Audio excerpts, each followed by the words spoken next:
Welcome to the deep dive. Ever had that moment where calls just aren't connecting? Or maybe you look at your phone bill and think, are we even using all this capacity? It's a common problem, yeah. Today we're digging into something pretty critical for businesses. Hmm. Picking the right size for your PBX, your private branch exchange. Get it wrong, and, well, it causes headaches. Too small, you get blocked calls, frustrated customers. Nobody wants that. Exactly. Yeah. Too big, you're just wasting money on resources you don't need. And if it can't scale, that limits your growth.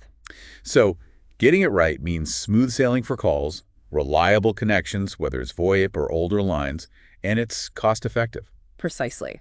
A well-sized PBX, it's like the communication hub working perfectly. Our mission today is simple. Help you figure out how to choose the right PBX size. Okay, let's jump in. What are the absolute must-knows, the core things people need to get their heads around? First up, you've got to count your users. How many people actually need a phone extension? That's your baseline. Simple enough. But, and this is crucial, it's not just the number of users, it's how many are likely to be on calls at the same time. That's your concurrent call volume. Okay, so peak usage, not just total daily calls. Exactly. Think about your busiest time. A sales push, maybe? How many calls are happening right then simultaneously? That's the number you need to plan for. That makes sense. Avoiding that bottleneck. What about the tech side? The connections? Right, your call routing infrastructure. Are you using traditional PSTN phone lines, or are you using VoIP, Voice over Internet Protocol? Which runs over the internet connection. Correct. And then there are SIP trunks. Think of them as digital pathways for your calls. They make routing calls, especially with VoIP, really flexible and efficient. You can often consolidate lines easily. Okay, so users, concurrent calls, and the type of connections. VoIP, PSTN, SIP. What else? Future-proofing. Scalability is huge. You can't just think about today. Where do you see the business in, say, 1 year, 3 years? Good point. Can the system grow with you? That's the question. Can it handle more users easily, more simultaneous calls? You need that flexibility. So how does this translate into actual solutions for different sized companies? Let's start small, 1 to 10 users. For those smaller businesses, Cloud PBX is often a great fit, Right. Or maybe a very small on-premise box.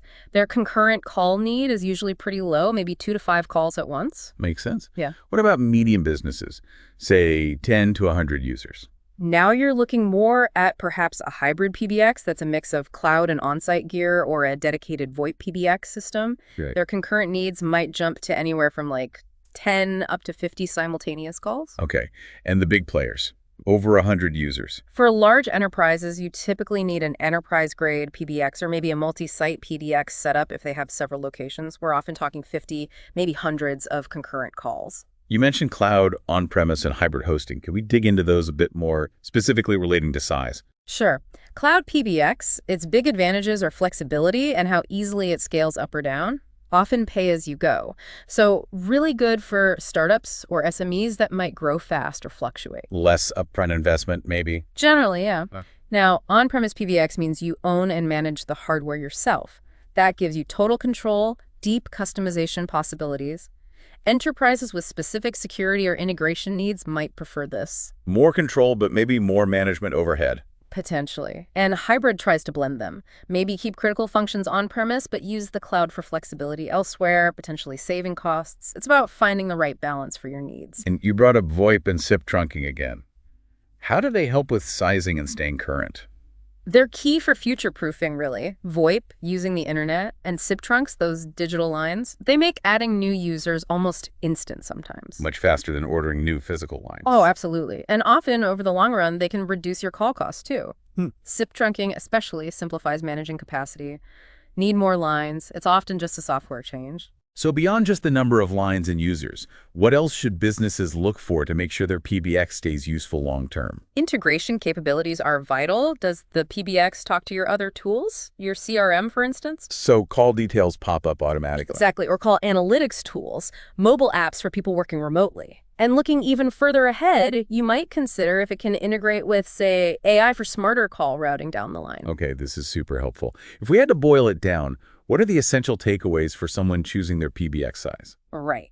Number 1, know your user count. 2, realistically estimate your concurrent call needs, your peak demand. 3, understand your infrastructure, VoIP, PSTN, SIP, or a mix.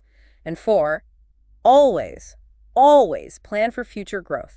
Scalability matters. It really is about finding that balance, isn't it?